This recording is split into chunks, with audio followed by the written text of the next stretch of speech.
I woke up with somebody knocking my door today, this morning, around 7, yeah, 7:30 or thereabout.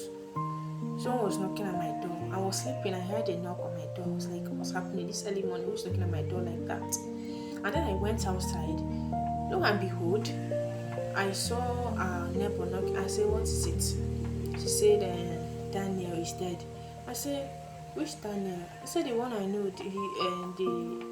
the child. I said, what happened again?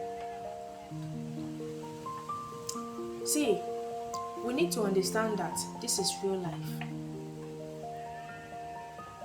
So what happened? Said village people have killed his son. I said, oh, wait, this one is just my mind. Though I didn't say it to her, but I was like, which village people?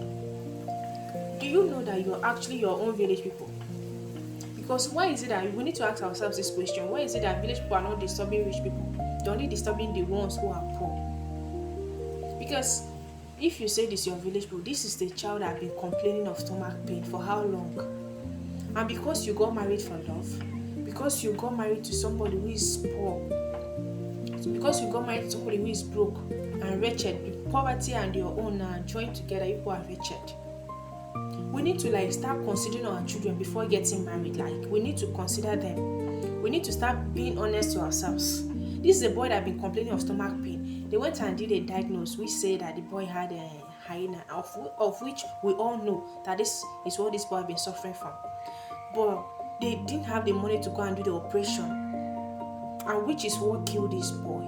So what am I saying in essence? We need to consider our children before like getting married. We need to secure their future. Even if this boy was meant to die because of this hyena, at least if he died in the hospital, it would have been different. This is something that was diagnosed and there's nothing to do about it. They couldn't do anything about it. Why? Because they don't have money to take this boy to the hospital for the operation.